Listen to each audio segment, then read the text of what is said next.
A quick Google search will tell you that wolves are most active during twilight hours. But on Saturday, the Arkansas State Red Wolves had an early wake-up call, an 11:05 kickoff, the earliest start time in Centennial Bank Stadium history. A-State with a great opportunity to not only knock off unbeaten West Division leader Southern Miss, but also win their sixth game to clinch a bowl game for the third straight season. Down 3-0 early, Jalen Rayner finds Kenyon Clay for the game's first touchdown. Red Wolves up 7-3. Later in the first, Southern Miss quarterback Landry Liddy keeps it himself and runs in for a tough 7-yard touchdown run to give Southern Miss the lead back 10-7. In the second quarter, the Golden Eagles broke the game open thanks to this 76-yard touchdown catch and run by Elijah Metcalf. Southern Miss goes up 10 right before halftime. Red Wolves defense brings pressure and Aaron Alexander picks it off.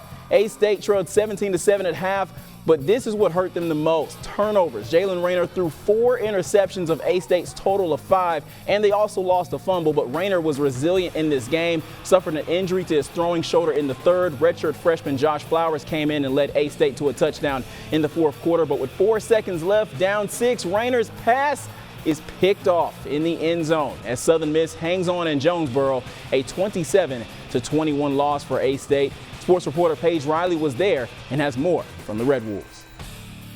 Yeah, Josh, yesterday's game for Arkansas State had serious implications for conference play in the Sun Belt West, and they are just one game away from being bowl eligible. So they want that 6th win so badly. And head coach Butch Jones had said, you know, in this day and age of college football, it is so hard to win 4 games in a row. So right now, he said they're really banged up. So they're going to use this week to really rest and recover and mentally get back on track. We're really banged up right now. This has been our 4th consecutive game, and we have a lot of players that are playing through a lot of injuries, and so we need this time to refresh mentally, physically.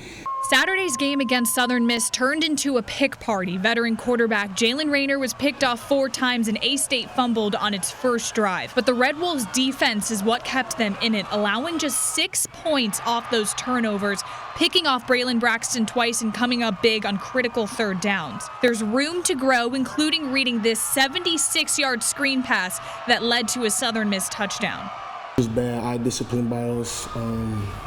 Lack of effort to the ball, you know, just everything we can control. When you play a good team like Southern Miss, everything you do gets exposed. If you have, you know, bad eyes in the backfield, you're going to get exposed. And I thought that, you know, the margin of error is very small. Offensively, A-State was one-dimensional. They struggled to establish the run until the second half and finished with 119 rushing yards on 34 attempts, averaging only 3.5 yards per carry.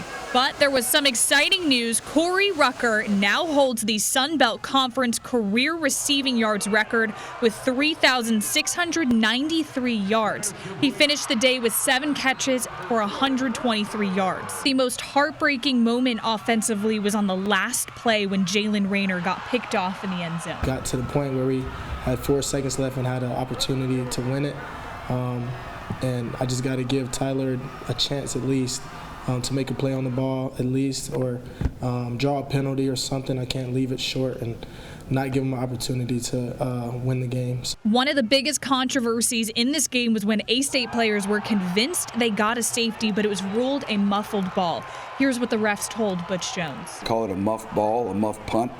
So because he muffed the ball and then it ended up in the end zone, it ended up being a touchback. I have to get verification from our league office on that. It doesn't help us. It happened, but you know, they seem pretty spot on with that rule. Despite the loss, this team is still on the hunt for win number 6, and the message to this team is that we still play meaningful football in November. Not forget, caught up in all this new age of college football, going to bowl games are still really, really special, and it's hard to do.